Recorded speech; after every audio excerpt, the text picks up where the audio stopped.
जादुई मटका। सुखपुर नाम का एक गांव था।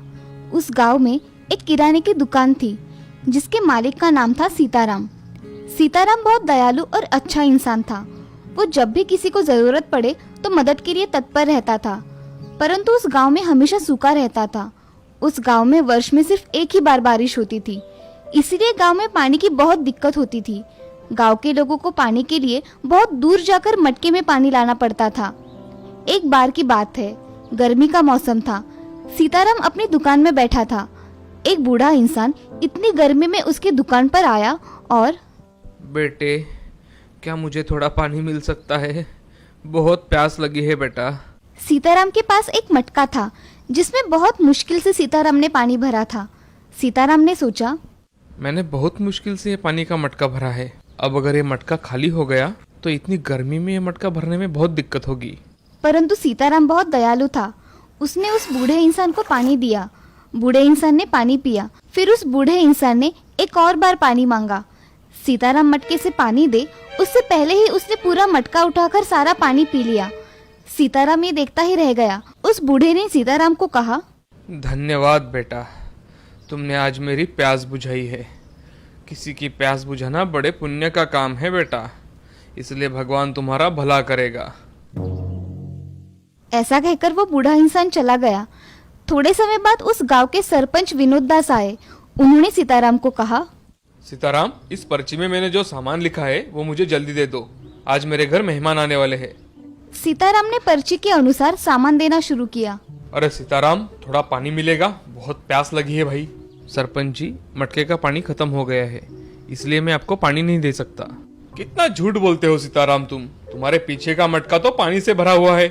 ये सुनकर जब सीताराम ने पीछे मुड़कर देखा तो वो आश्चर्य में पड़ गया। सीताराम ने सोचा, अभी कुछ देर पहले तो बूढ़े इंसान ने पूरा पानी खत्म किया था, तो अचानक ये क्या हो गया? उसने मजाक का बहाना कर विनोद दास को पानी दिया।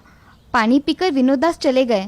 विनोद दास के चले जाने के बाद सीताराम ने मटके को देखा तो वो मटका फिर से भर गया था। सीताराम को लगा कि ये जरूर भगवान का चमत्कार है। फिर उसने भी मटके से पानी पिया। मटका फिर से पानी से भर गया। सीताराम ये सब देख बहुत खुश हो गया। थोड़ी समय बाद सरपंच दौड़ते हुए उसके पास आया और उसके साथ उसकी बीमार एक लड़की भी आई थी जो कई हफ्तों से बीमार थी। सरपंच बोला, सीताराम, मेरी बेटी को अभी इस वक्त मटके का पानी दे दो। आश्चर्य से सीताराम बोला, ऐसा क्यों सरपंच जी? अरे सीताराम, मेरा पैर एक एक्सीडेंट में टूट गया था, जो सब दवाई लेने के बाद भी ठीक नहीं हो पा रहा था। परंतु तुम्हारे मटके का पानी मैंने जैसे ही पिया, मेरा पैर पहले की तरह हो गया। इसलिए मुझे तुम्हारे मटके का पानी दे दो भाई, जिससे मैं अपनी बेटी को ठीक कर सकूं। सीताराम ने ठीक ऐसा ही किया। मटके का पानी पीकर सरपंच की बेटी भी ठीक हो गई। ये देखकर सीताराम खुशी के मारे झूम उठा। पूरे गांव में ये बात फैल गई। सीताराम ने सोचा कि लगता है वो बूढ़ा इंसान भगवान का फरिश्ता होगा और उसी वजह से ये साधारण सा मटका जादुई मटका बन गया है। अब सीताराम की दुकान के बाहर लोगों की लाइन लगने लगी। सब अपनी अपनी बीमारियां ठीक करने के लिए सीताराम के पास आने लगे। सीताराम उनका इलाज मुफ्त में करने लगा क्योंकि उसे लोगों की सेवा करने में आनंद आता था। फिर भी लोग सीताराम को कुछ न कुछ देकर जाते थे।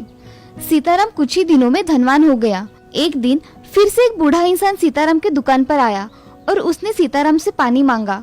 सीताराम उसको पानी दे उससे पहले कई सैनिक उसके पास आए और सीताराम को कहा कि नहीं नहीं, जल्द से जल्द हमारे साथ चलो। रानी जी बहुत बीमार है, इसलिए उनको तुम्हारे मटके का पानी चाहिए।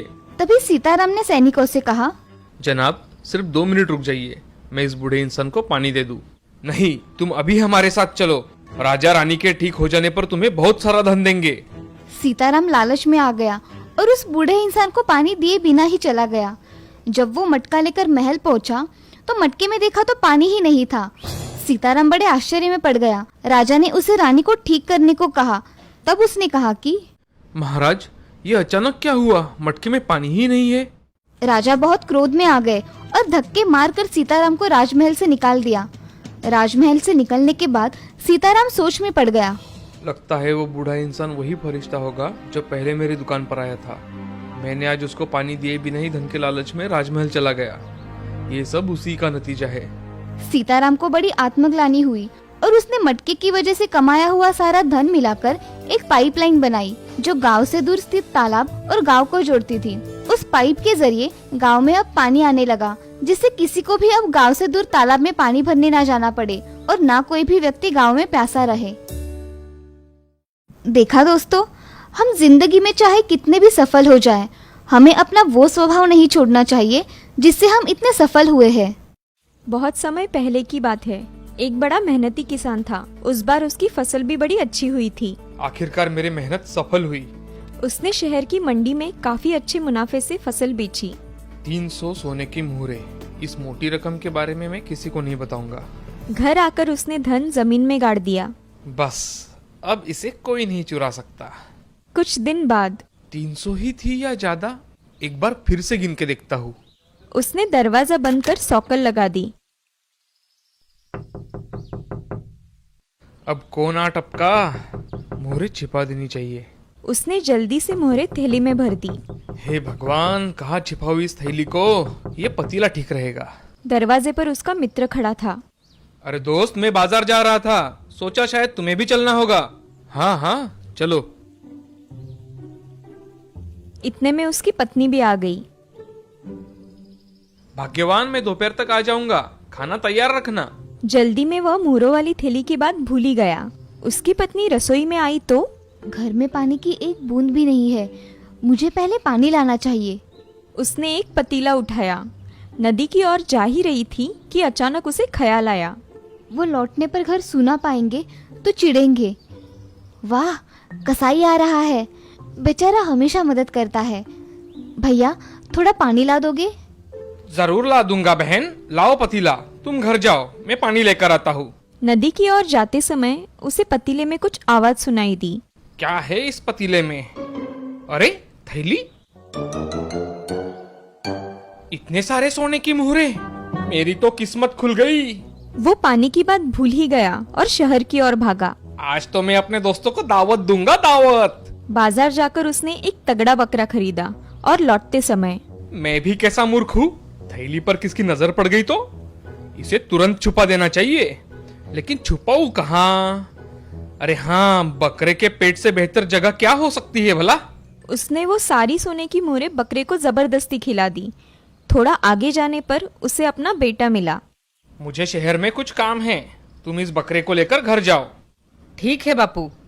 2 मुहरों में खरीदा है, संभाल कर लेकर जाना इसे। हाँ बापू।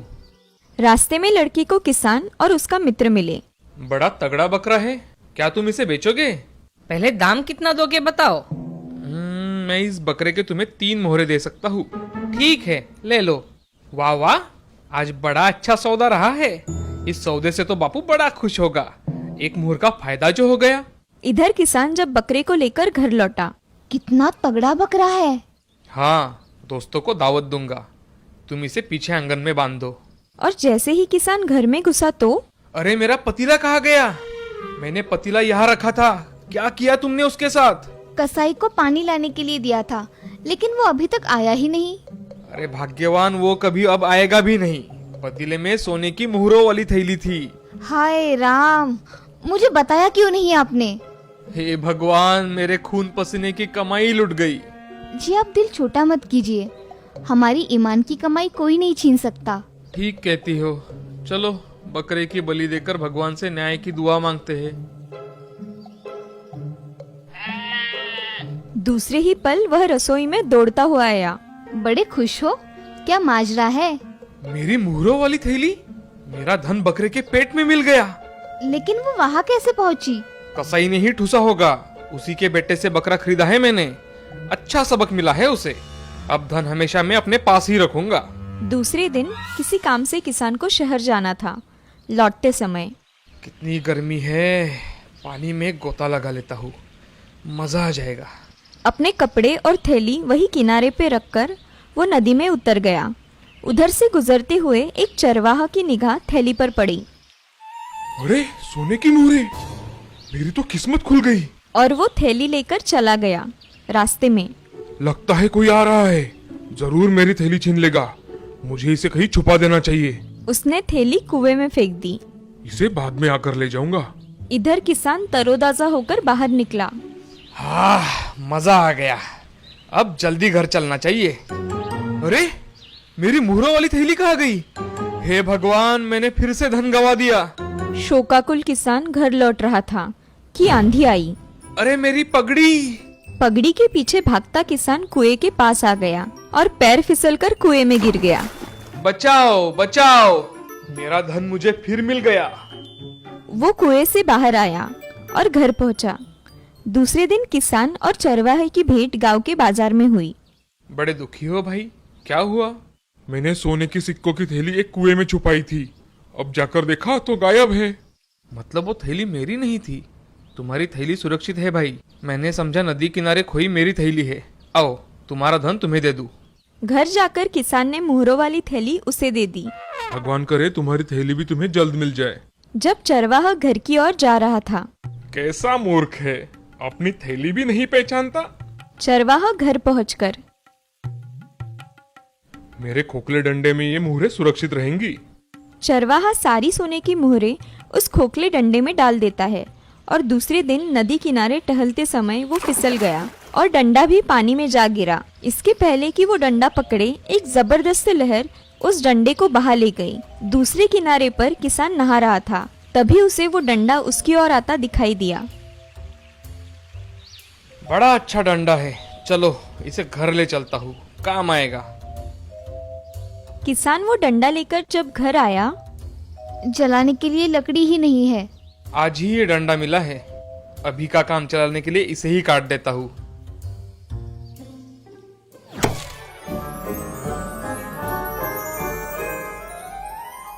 अरे मेरी मुहरें! मैंने 3 बार मेरी मुहरें खोई और तीनों बार मुझे मेरी मुहरें वापस मिल गई। ये सब भगवान की दया है।